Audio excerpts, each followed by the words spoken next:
Hey everyone, tonight we won't be meeting in a cozy tavern to embark on an epic journey with a dwarf and an elf. We won't be plotting the fate of a kingdom with a mysterious wizard in a dark corner, nor will we be hearing tales of dragons and glory. No. Tonight we're going to do something much braver. We're going to try to find a bed that doesn't have fleas, drink a beer that isn't sour, and survive a stew that's been cooking, in theory, for 3 days. Forget the jovial, rosy-cheeked innkeepers, the uplifting songs, and the private rooms with fireplaces. Today, we dive into the real thing. The straw poking your back, the synchronized snoring of 12 strangers, the diplomacy of an overworked tavern maid, and the inexplicable presence of a goat who acts like she owns the place. This is the true story of what happened during a single day and night in a medieval inn. And, spoiler alert, it was less about adventure and more about a long, noisy negotiation with one's own survival.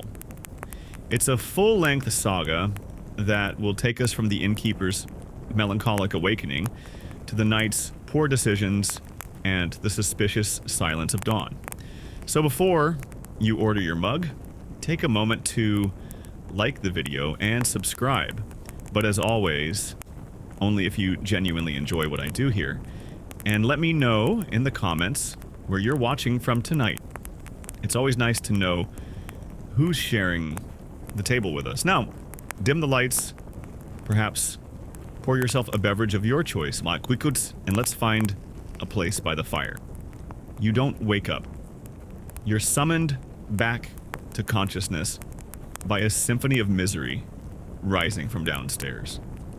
First, a wet guttural cough, a sound that suggests its owner is trying to dislodge a small animal from his lungs.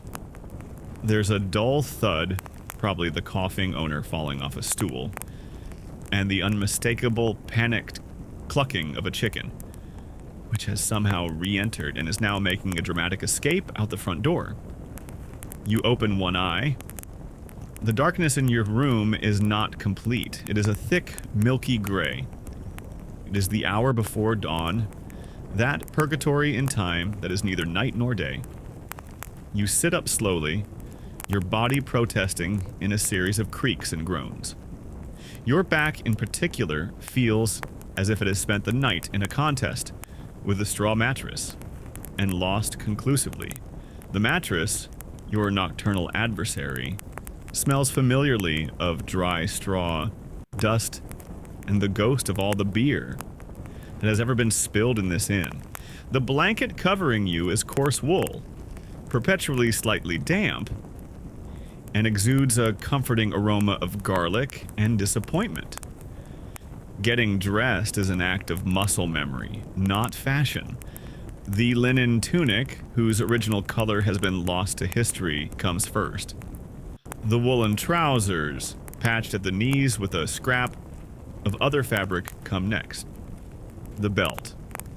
The belt is a daily challenge. After a brief search in the dim light, you find it hanging on a nail on the wall, sharing the space with a wooden spoon and a lone sock that you are certain is not yours. You learned long ago not to ask questions about orphaned socks before sunrise. It is an unwritten rule of mental self-preservation. You descend the stairs. Each step groans under your weight. A noisy greeting from the building. You move with the stealth of a cat, not by nature, but by necessity. Waking guests early invites arguments over rates, sleep quality, or, on the worst days, arguments at the point of a sword. The common room is a battlefield after the armistice. The fire in the central hearth is just a bed of sad red embers. Upturned mugs mark the sites of the previous night's latest defeats. A pair of boots rest near the fire, drying. And, of course, there is a body. A man, probably a passing muleteer, is fast asleep beneath one of the longer tables. using his own cloak as a pillow. He snores with the rhythmic confidence of someone who has made this place his second home on more than one occasion. You walk around him. He is trouble for the future you. Your first duty is not to your guests, nor to your soul, but to the broth. You approach the large iron pot that hangs perpetually over the fireplace. It is the beating heart of your inn. The broth. It has no more specific name because its identity is fluid. It is less a meal and more an ecosystem, an edible historical document. You remove the wooden lid. A cloud of steam rises, carrying the complex aroma of the night before. You can detect hints of turnip, the vague promise of barley, and a deeper, more mysterious tone that could be goose, maybe the rabbit the cat dragged in last night. You stir the contents with a ladle the size of a helmet. The consistency is robust, thick, encouraging. The process of making breakfast begins. It's not about cooking, it's about resurrection. First, you add water from a bucket. The broth becomes noticeably thinner, more watery. Less of a stew, more of a depressed soup. Now for the ingredients. You go to a basket in a dark corner and survey your options. 2 wilted but still viable carrots. Half an onion that's just beginning to think about sprouting. And the remains of last night's dinner. A few chunks of stale bread and bones with a bit of meat still clinging to them. It all goes into the pot. The broth doesn't judge. The broth accepts. The broth absorbs. You stir it again, the spoon scraping the bottom of the pot with a familiar metallic sound. You leave it over the coals so that the heat slowly awakens it to a new day of service. With your breakfast in progress, you turn to the fire. There's an art to stoking the coals. You use a leather bellows, pumping air in a gentle rhythm. The coals glow, then release a small flame. You carefully add a few logs, not too many. Firewood is expensive, and too big a fire invites stupid ideas. You vividly remember last winter when a group of soldiers decided that a roaring fire was the perfect place to roast a squirrel they'd hunted, fur and all. The inn smelled of burning hair for a week. As the first gray light of day begins to filter through the dirty windows, you hear it. The distant but unmistakable sound of a creaking wagon and the braying of a mule protesting the morning. The first travelers. They are always the ones most desperate for a hot meal and the ones most inclined to complain. You take a deep breath. The air tastes of cold smoke and spilled ale. You look around your inn. The floor is sticky, the tables are stained, and there's a man sleeping under one of them. It's not a palace. It barely qualifies as decent shelter on a rainy night. But it's warm, or will be soon. It's bustling. And most importantly, it's yours. It's your little kingdom of chaos and questionable broth. The front door creaks open, and a blast of cold air rushes in, bringing with it the hooded figure of a merchant. He looks at you, then at the pot on the fire, and asks in a voice hoarse with sleep, "What do you have to break the fast?" You smile a smile that doesn't reach your eyes. "The usual," you reply. And so, the day begins. The merchant who has entered is the first to sit down. He does not choose a table. He inspects it. He runs his finger over the surface, looks at the residue with disdain, and finally settles on the stool that looks least likely to collapse. He sits facing the door, his back to the wall, one hand never leaving the coin purse at his belt. He carries himself with the posture of a man who suspects that everyone in the room, including the chair, is planning to rob him. He does not ask for food. He demands it. "Bring me whatever is hot," he orders, as if addressing a servant, which, technically, you are. Shortly after him, a pilgrim enters. You recognize him immediately by his walking staff, his wide-brimmed hat with a scallop shell sewn onto it, and the expression of long-suffering piety he wears like a second cloak. He trudges to the fire, groaning dramatically with each step, and extends his feet toward the flames, filling the room with the rich aroma of burst bubbles and sweaty leather. "A blessing upon this house," he murmurs before adding in a less pious tone, "and a mug of your best ale, for a poor traveler on his way to a distant shrine." You notice that his bag, though smaller than the merchant's, looks comfortably full. Piety, it seems, has its financial benefits. The door opens again, and a local farmer enters, bringing with him the smell of damp earth and cattle. He says nothing, just nods and holds up 2 fingers. It's a request you understand perfectly. 2 pints of beer and leave him alone. He sits in his usual corner, a man who uses silence as a shield against the world. Now the ritual of breakfast begins. You take 3 wooden bowls, each with its own character of cracks and stains, and approach the cauldron. You pour 3 generous helpings of the broth. It looks robust this morning. The ingredients from the night before have coalesced into a cohesive mass of nondescript color. The merchant stares at his bowl as if it has personally insulted him. The pilgrim closes his eyes and says a long, audible prayer, perhaps hoping that divine intervention might transmute the bits of turnip into something more heavenly. The farmer simply begins to eat, with the efficiency of one who knows that food is fuel, not art. Next, the bread. You take a large, dark loaf of bread from the shelf. It has the weight and density of a geological object. You place it on the table with thunk satisfying and a knife at his side. The merchant saws off a piece with difficulty, as if he were chopping wood. He dips it into the broth, an act of necessity, not pleasure. The bread does not soften so much as absorb the liquid, becoming a heavy, lukewarm sponge. Chewing is a long, contemplative process, a moment to reflect on the life decisions that led him to this exact loaf. And of course, beer. Breakfast beer is not a luxury. It is a public health measure. Water from the village well is a bacterial lottery that you would not advise even your worst enemy to drink. Milk is for the calves or the Lord's cat. Tea and coffee are fantasies of faraway lands.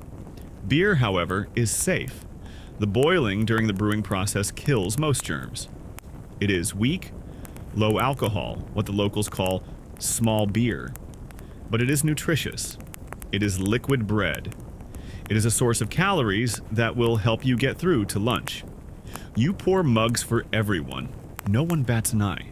It is normal. It is necessary. It is at this point that the real strength of the inn emerges from the back of the house. Marjorie, the tavern maid. She doesn't walk. She moves with a purpose that makes the rest of you seem to be wandering aimlessly.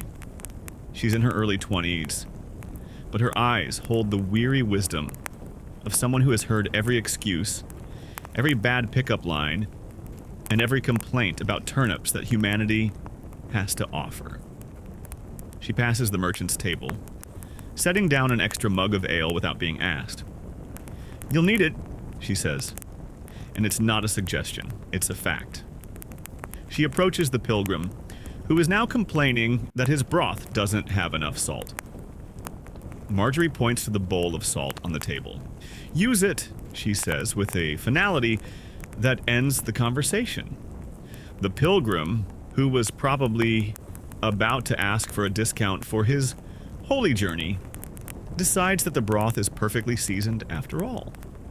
She is the queen of this chaotic kingdom, while you, the innkeeper, are the weary monarch who oversees everything with resignation.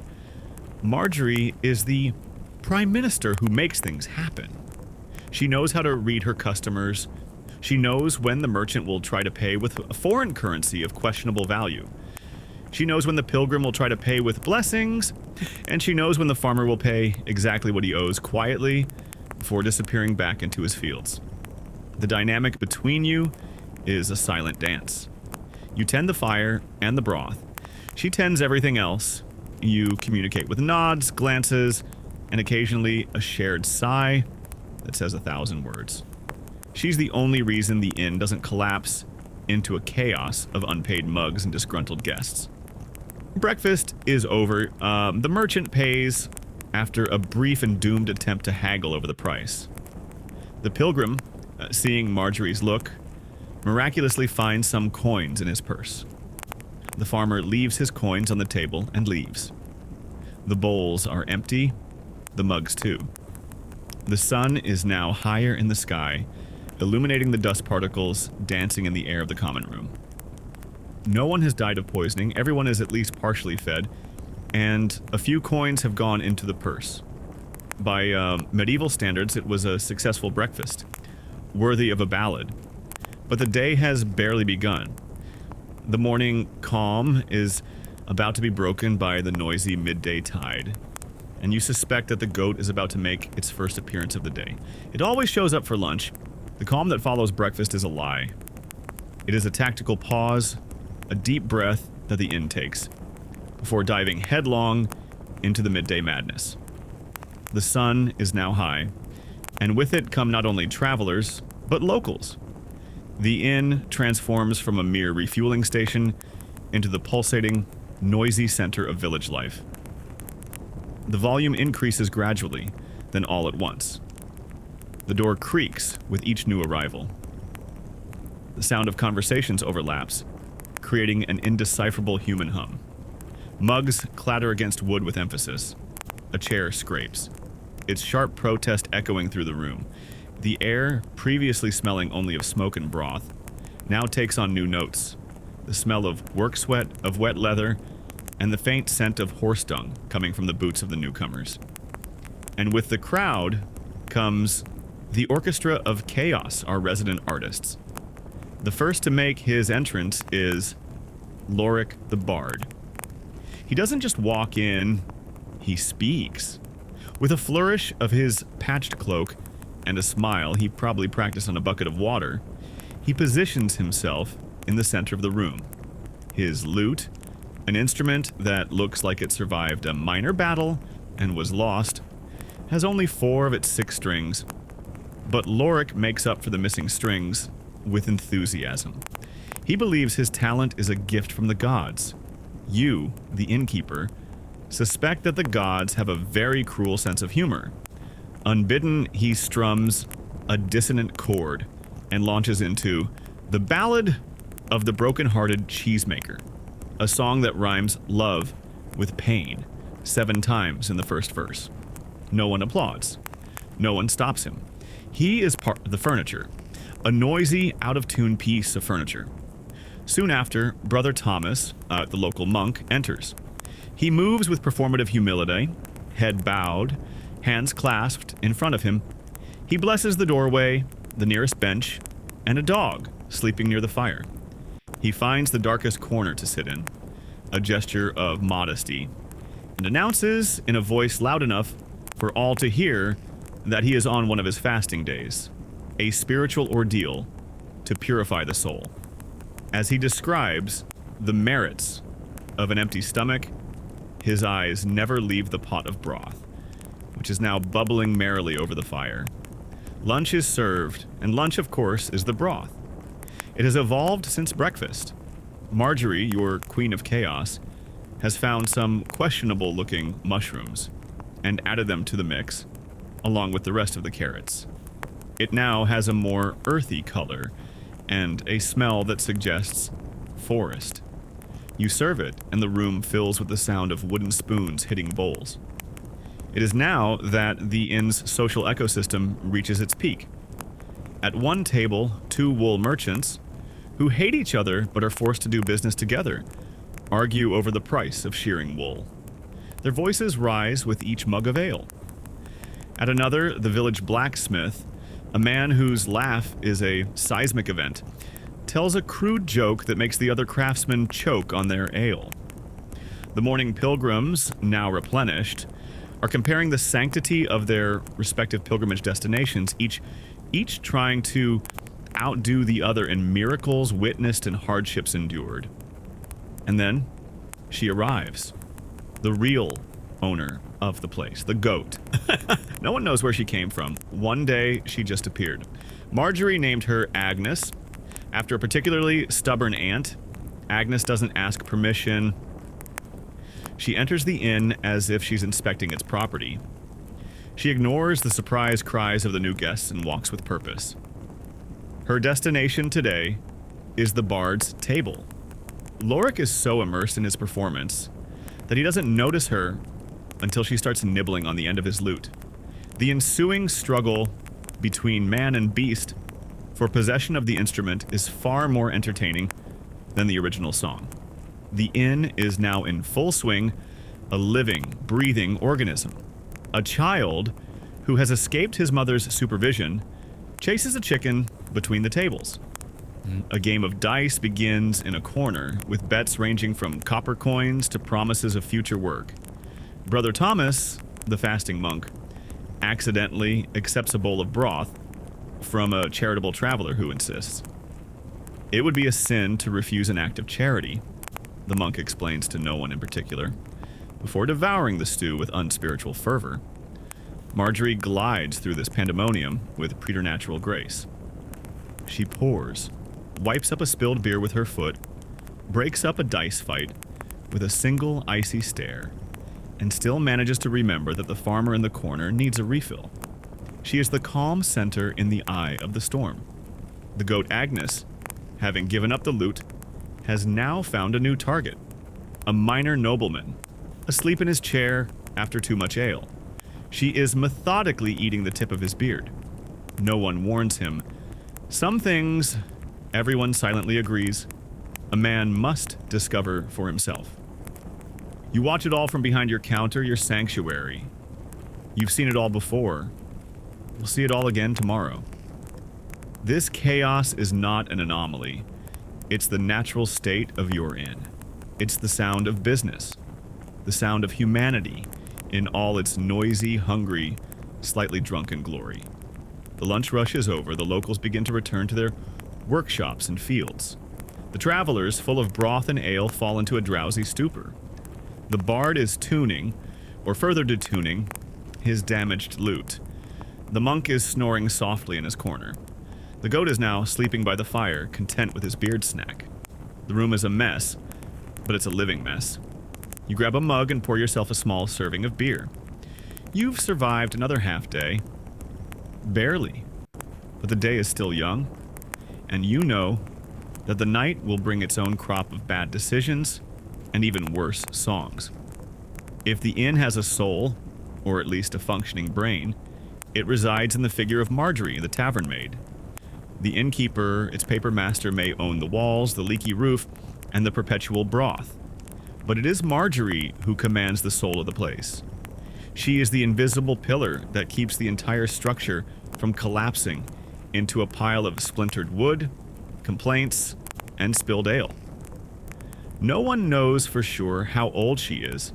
She could be 20, with the eyes of someone who has seen 40, or she could be 30, with a resilience that makes her seem younger.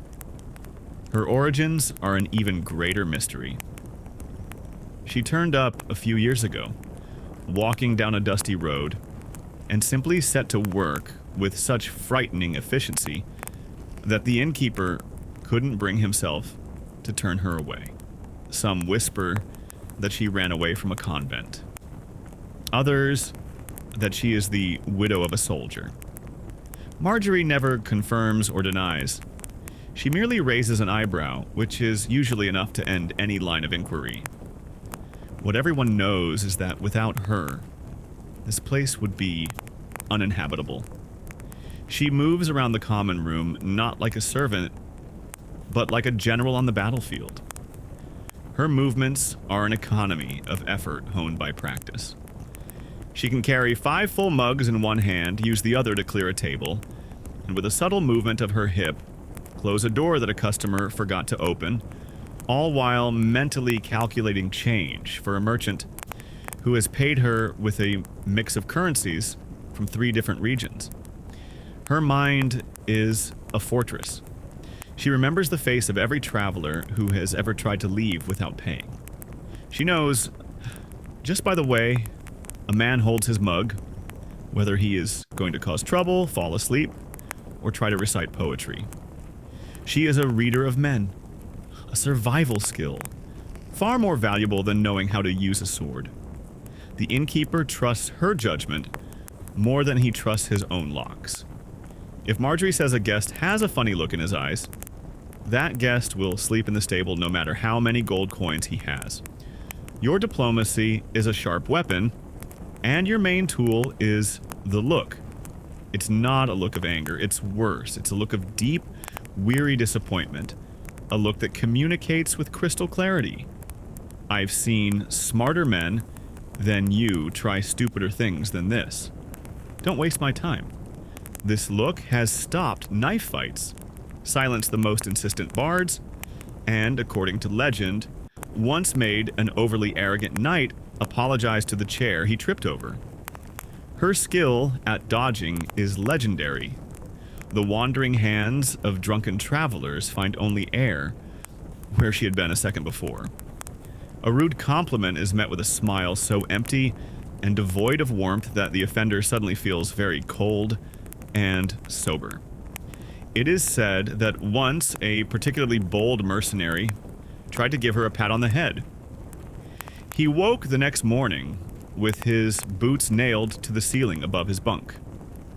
No one saw anything, but everyone knew it was Marjorie's doing. It was a statement of foreign policy. This diplomatic corps does not tolerate unauthorized incursions. She is the keeper of practical knowledge. The innkeeper knows how to make the broth last. Marjorie knows how to make the broth last edible. She is the one who finds the wild herbs by the roadside that can disguise the taste of old turnips. She is the one who knows that adding a spoonful of goose fat can make the hardest bread taste a little less like rock. The partnership between her and the innkeeper is the silent engine of the inn. There is no romance, not even an obvious friendship. There is a professional respect forged in the fires of daily chaos. They communicate in a language all their own, made up of grunts, nods, and meaningful glances. When he glances at the pot of broth and then back at her, she knows he is asking if there is anything to add. When she subtly points to a group of travelers in the corner, he knows he needs to keep an eye on them. He is the brooding proprietor. She is the ruthless operations manager. He provides structure. She provides order. He holds the key to the door. She holds the key to how to make the people inside behave. At the end of a particularly long night, after the last drunk has been shoved into his bunk and the goat has finally been coaxed to sleep outside, you, the innkeeper, sometimes see her standing for a moment in the middle of the empty room. She looks at the stained tables, the sticky floor, the mess she will have to face again in a few hours. For a brief moment, weariness shows on her face. It's not sadness, it's just the weight of being the only sane person in a noisy asylum. So she takes a deep breath, ties her apron with a firm tug, grabs a broom, and begins to sweep. The work is never done. And perhaps that is what keeps her going. In a world of chaos, she is the one constant. She is not the inn's mistress, but she is its master.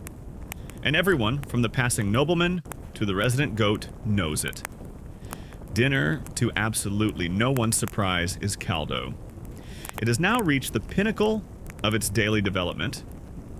The ingredients added throughout the day have melded into a cohesive unit, achieving a deep brown color and a flavor that can only be described as Tuesday. It is served with the same geological bread and, most importantly, with a steady stream of beer. It is the beer that transforms dinner from a mere meal into a social event. And it is the beer that waters the seeds of bad decisions. As the mugs are emptied and refilled, the atmosphere in the common room loosens. Conversations previously focused on business and travel become louder, more personal, and significantly less coherent. This is the moment Lorik the Bard has been waiting for. He sees his audience, now suitably lubricated by alcohol, and the lack of other options, as a blank canvas for his art. He climbs onto a stool. The innkeeper notes with a sigh that it is the least unstable, a strategic choice, and after a dramatic throat clearing, announces that he will grace everyone with his latest masterpiece, The Lament of the Blacksmith, betrayed by the eel seller. The song is exactly as epic and confusing as its title suggests. It has 12 lines. It rhymes eel with melancholy in a way that defies both poetry and logic. His performance is full of dramatic gestures, pauses for effect, and intense stares at the ceiling, as if he is channeling the muse of music herself. The audience's reaction is mixed. A group of young farmers, already on their 4th mug, applaud loudly at every mention of betrayal. The merchant, on the other hand, seems to be calculating the cost of the loot wood from Lorik, should he decide to buy it just for the pleasure of burning it. As the soundtrack for the evening is established, other forms of entertainment spring up organically. In one corner, a game of dice begins. It is a game called Hazard, an apt name, for it is a danger to both the purse strings and the piece. The dice, carved from bone, and with points that look as if they were made by a drunken woodpecker, are thrown into a circle drawn in charcoal on the table. The stakes start small. A few copper coins, a bronze button. But beer is a catalyst for ambition. Soon, the stakes rise. A leather belt, a woolen hat, a man's dignity. Tensions mount. One of the wool merchants accuses a drover of using tavern dice that have been subtly sanded to favor one number. The drover, a man with a neck the size of a horse's thigh, slowly stands up. Voices rise. Other players back away, smelling trouble. Before the first punch can be thrown, Marjorie materializes at the side of the table. She says nothing. She simply places a fresh jug of ale in the center of the table with athod firm and meaningful. Then she sweeps both men away with the look. The dispute evaporates. The drover grumbles, sits down, and the game resumes, this time with a level of honesty induced by fear. With physical violence temporarily avoided, the entertainment turns to verbal. It's story time. A soldier with a missing hand and a craving for beer tells the story of how he lost the limb in a glorious battle. With each mug, the story grows more grandiose. At the beginning of the evening, he fought bravely against 3 enemies. By the end of the night, he had single-handedly defeated an entire battalion, and the king personally offered him the hand of a princess, which he declined out of modesty. The pilgrim, now considerably less pious, tells stories about the holy relics he has seen. He swears he has touched a piece of the true cross and seen a feather from the wing of the Archangel Gabriel. The skeptical merchant snorts into his beer, but does not argue. Arguing with a drunken holy man is a futile endeavor. You, the innkeeper, have heard all these stories, or versions of them. You know that the soldier's hand was probably lost in a wagon accident. You know that the pilgrim's angel feather was probably plucked from a chicken, but you say nothing. Stories are important. They are the currency of the evening. They allow these men, whose lives are mostly grey drudgery, to become heroes for a few hours, in a smoky room, to an audience that is too drunk to care about the truth. The evening dissolves into a series of short vignettes of chaos. The bard, having lost his human audience, is now singing a mournful ballad to the goat Agnes, who seems genuinely captivated. The one-armed soldier has fallen asleep in the middle of his own story, his face resting in a puddle of beer on the table. The drover has lost his belt in a game of dice, and is now using a piece of rope to hold up his trousers. You look out over your kingdom, a collection of exaggerated truths, petty squabbles, and terrible music, all fueled by your broth and your ale. It's a disaster. It's chaos. And in its own strange way, it's working perfectly. No one has died, the building is still standing, and the coins in your purse are slightly more numerous than they were this morning. By the standards of a medieval innkeeper, the evening was a resounding success. Now comes the hard part, getting everyone to go to bed. The climb up the stairs to the bedrooms is the last great athletic challenge of the day. It's not a staircase, it's an ordeal. Each wooden step, polished by countless dirty feet, has its own groaning, protesting personality. The staircase is steep, dimly lit by a single candle that casts treacherous, dancing shadows, and the handrail is more suggestion than actual support. For a weary, beer-swilling traveler, navigating this structure is an act of faith. Faith in the wood, faith in your own balance, and faith that the man climbing in front of you won't faint and roll backward. When you reach the top, you don't find a hallway with private doors. That's for kings and the incredibly wealthy wool merchants who can afford a private room, which is usually just a closet with a bed. No, you, like most people, enter the communal room, and room is a generous word. It's a long, low attic, a storehouse of humanity, filled with a dozen or so wooden frames that an optimist would call beds. Privacy is a theoretical concept, discussed by philosophers in distant cities. Here, it is a joke. The beds are inches apart. So close that you might accidentally discover that the man next to you is talking in his sleep about the price of turnips. Finding a spot is a matter of strategy and luck. The places near the fireplace are warm, but noisy. The places near the window are quieter, but colder. And everyone tries to stay as far away from the corner of need as possible. Your bed for the night is a masterpiece of medieval discomfort. The wooden frame is solid, but the mattress is a canvas sack, stuffed with straw. And this is not fluffy golden straw. It is tired, compacted straw that seems to have the density of gravel. It rustles and crackles with your every movement, announcing to the entire room that you are trying to find a comfortable position. It is a futile quest. Occasionally, a more ambitious straw tip pokes you in the back, a reminder that nature always wins. The blanket is a single piece of heavy wool. It smells like everyone who has slept under it before you. A complex bouquet of smoke, sweat, spilled beer, and the ghost of a wet dog. A pillow is a luxury you provide yourself, folding your dirty traveling cloak into a shapeless block. As people begin to settle in, the orchestra of the night tunes up its instruments. Snoring is the conductor and the first violin. And we're not talking about a soft snoring. We're talking about a medieval snoring, an industrial, guttural sound. There's the whistler in the corner, a pilgrim whose nose makes a constant, high-pitched sound. There's the lumberjack, a drover who seems to be sawing oak logs with his lungs. And there's the wet choke, a terrifying sound that makes you wonder if its owner will ever see the morning. The symphony doesn't stop there. There's the mumbling of someone having a vivid nightmare, punctuated by occasional cries of "No, sir!" There's the dry, persistent cough of an elderly man. And there's the universally recognized sound of someone vigorously scratching a flea bite. The air, already thick with the smell of unwashed bodies, grows hot and stagnant with the collective heat.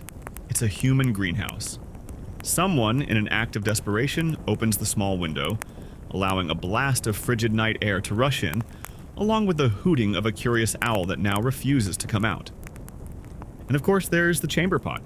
It sits in a corner, discreetly hidden behind a stained curtain that fools no one. It's the only toilet for everyone in the room. Using it at night is a journey of humiliation. You get up in the dark, trip over a stray boot, step on someone's hand, and try to do your business as quietly as possible.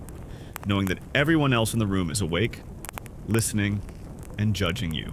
Sometimes the chaos becomes more active.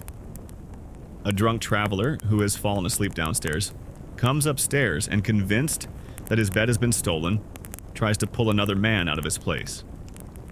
The ensuing argument is sleepy, confusing, and usually resolved when one of the two simply gives up and decides that the floor looks more comfortable after all. Agnes the goat has somehow found her way upstairs. She is nestled at the foot of a merchant's bed, who, in his beer-induced slumber, seems to have mistaken her for a lapdog. And yet, amid this cacophony of human discomfort, there's an odd sense of safety. You are surrounded by strangers, but they are strangers sharing the same misery. The snoring of the lumberjack next to you is irritating, but it is also a sign of life. The warmth of the bodies around you protects you from the night's chill. Sleep, when it finally comes, is not a peaceful retreat. It is a respite, a temporary surrender to exhaustion. You surrender to the darkness, knowing that you will be awakened in a few hours by the first ray of gray light, or the sound of the man in the next bed having another nightmare about eels. This is not rest. It is human storage. And you have paid a few copper pennies for the privilege. It's the hour of the wolf, that pool of silence between midnight and dawn, when the world seems to hold its breath. For your guests, it's the height of sleep or snoring.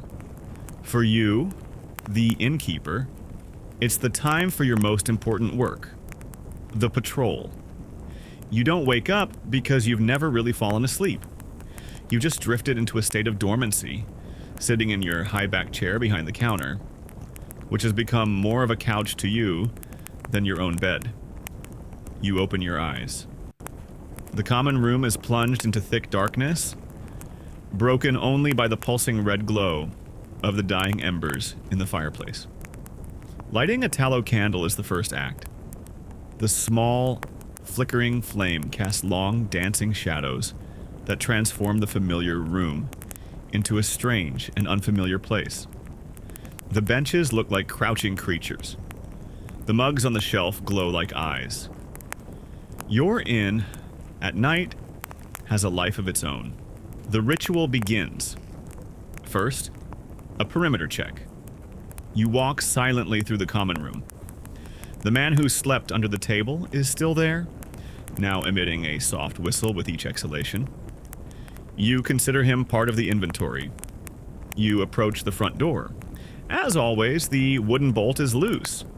A stronger wind or a more determined traveler could open it. You drag a heavy bench and wedge it against the door. It's a makeshift security, but it's worked most of the time. Next comes the accounting. This is the sacred and depressing part of the evening. You sit on your stool behind the counter, your sanctuary, and empty the day's leather purse. The sound of the coins hitting the wood is a disappointingly small clink. You sort them out by candlelight. A handful of copper coins, worn and smooth. A few silver coins, the day's prize, probably from the suspicious merchant. And then the creative payments. A pewter button, 2 chicken eggs, one slightly cracked, and a piece of parchment with an IOU written in charcoal by a soldier who promised to pay on his return. You know you'll never see him again. You put the parchment in the Lost Hopes and Dreams box under the counter. The day's takings will barely cover the next batch of beer and the firewood, as always. With the finances painfully sorted comes the most dangerous part, the climb. You grab the candle and climb the protesting stairs. You know every creak, every weak spot.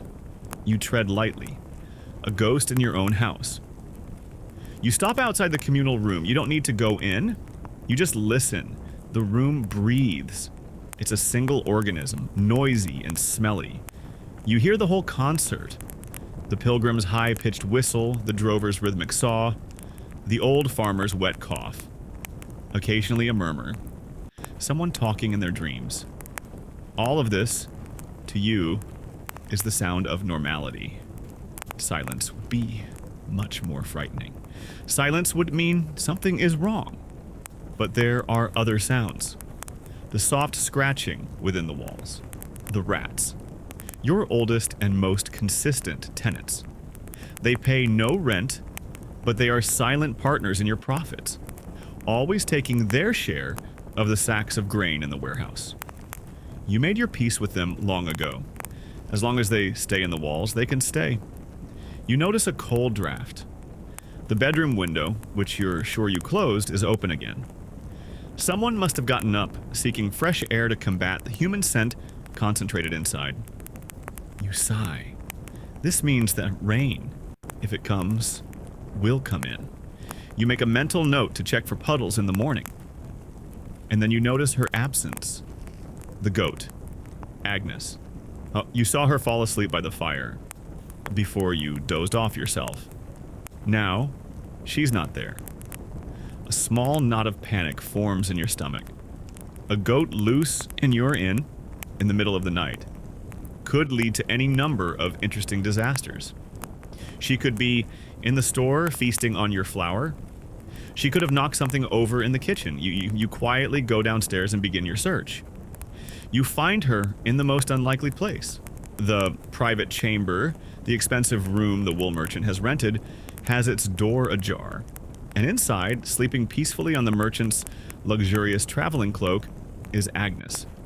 She opens one eye, looks at you, chews something thoughtfully, and goes back to sleep. You stand there for a moment in the candlelight, weighing your options. Should you wake the wealthy merchant to remove a goat from his cloak?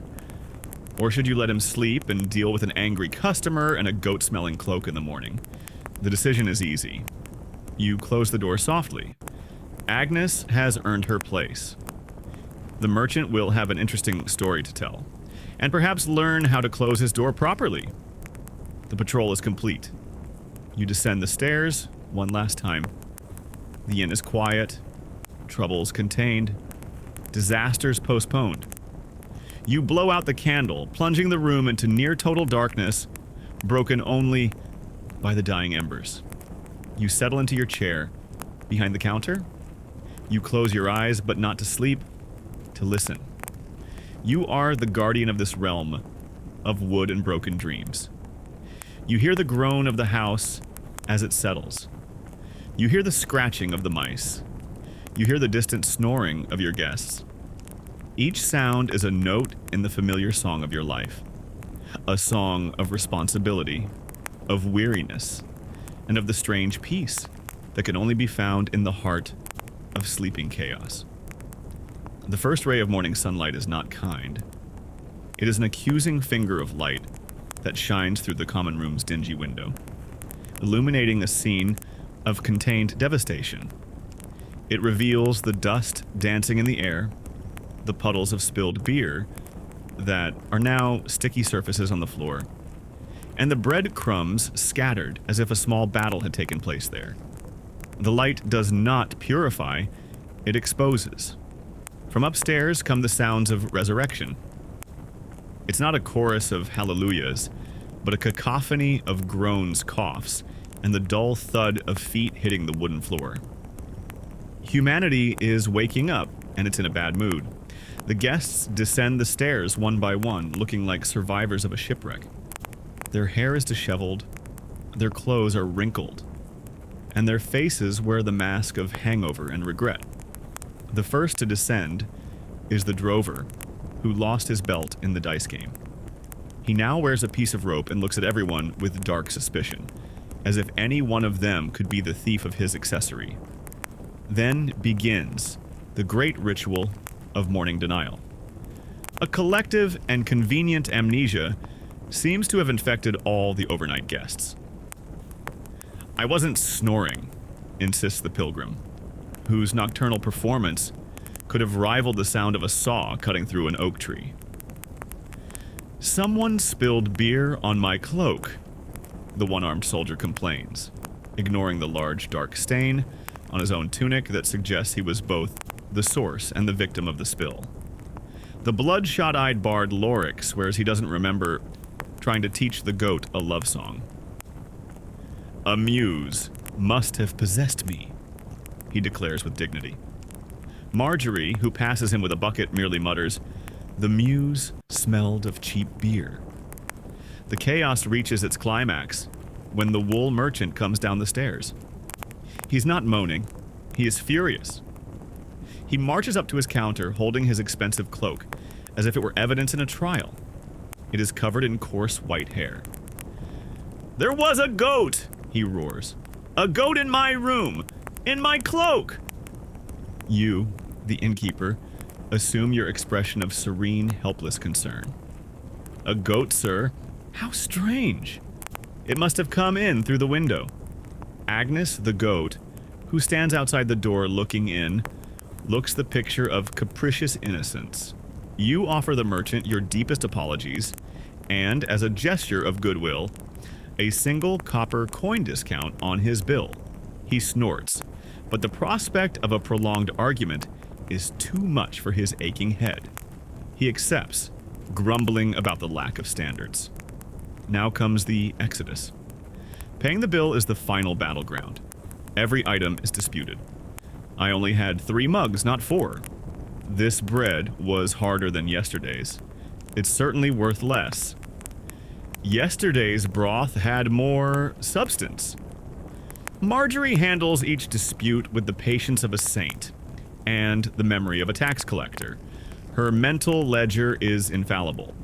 One by one, the guests pay, whether with coins, with promises, or with the chicken they found on the road. They leave in a disorganized rush. They gather their cloaks, look for lost boots, exchange hurried farewells. The pilgrim gives you a final blessing. The merchant gives you one last look of disdain. The soldier gives you a nod like one veteran to another. The bard tries to pay the rest of your bill with a song for the road. You hand him a hunk of bread and point toward the door. The last person leaves. The door closes. And then, silence. It is not a peaceful silence. It is the silence of the aftermath. The common room feels as if it has been ransacked. The air is heavy and stale. The floor is sticky.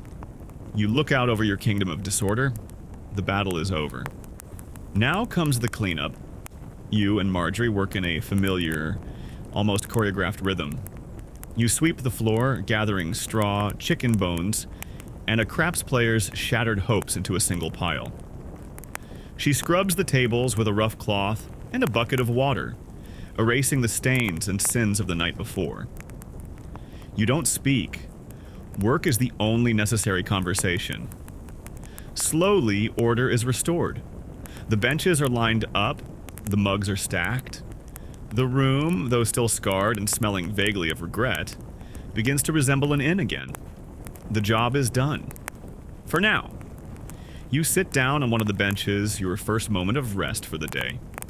Marjorie, without a word, brings you a wooden mug filled with the first batch of the new day's beer. It's your ritual, your reward. You take a long sip. The beer is warm, bitter, and perfect. You look around your empty, clean room. The morning sunlight streams through the windows. It's quiet. It's peaceful. So, you listen. The familiar sound of horse hooves stopping outside. The crunch of boots on the dirt. The door latch clicks. The door opens. A new silhouette silhouetted against the morning light. A new traveler. A new face. A new set of potential problems. The man enters, looks around the empty room, and then fixes his eyes on you.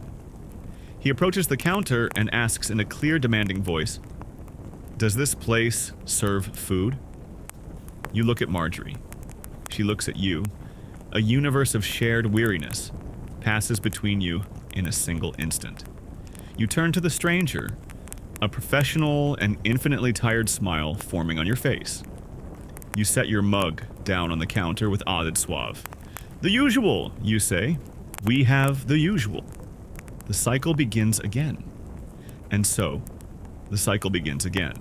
The door closes on the departing traveler and opens for the next, bringing with them a new set of problems, stories, and most likely, muddy boots. We spent an entire day and night at the bottom of the barrel. What we found was not a peaceful resting place, but a living, breathing, noisy organism. We watched the perpetual broth evolve before our eyes, heard the bard's questionable songs, witnessed Marjorie's steely diplomacy, and even befriended a goat of dubious morality. The medieval inn, after all, reminds us of a simple truth. Real history is rarely clean, quiet, or heroic. It happens in the cramped spaces, dark corners, and noisy rooms where ordinary people lived, ate, lied, laughed, and dreamed. It was the theater of humanity at its rawest, unscripted and definitely unrehearsed. Every spilled mug, every argument over facts, every broken night's sleep was a small piece in the great, messy tapestry of life. Thank you so much for joining us on this journey. Thank you for putting up with the snoring, the barding, and the constant questions about the ingredients in our broth. Spending time in a place like this makes us appreciate our own mattresses and the absence of farm animals in our living rooms a little more. Now, I want to hear from you. Tell us in the comments, which character from our inn would you most like to meet, or perhaps avoid at all costs? The innkeeper, Marjorie, the bard, the monk, or perhaps the goat Agnes herself? If you enjoyed this chaos, please consider liking this video, sharing it with someone who needs a good dose of medieval reality, and subscribing for more trips to Forgotten Worlds. Until then, take care of yourselves. And if you happen to hear a goat approaching, it might be a good idea to check your beard. Until next time.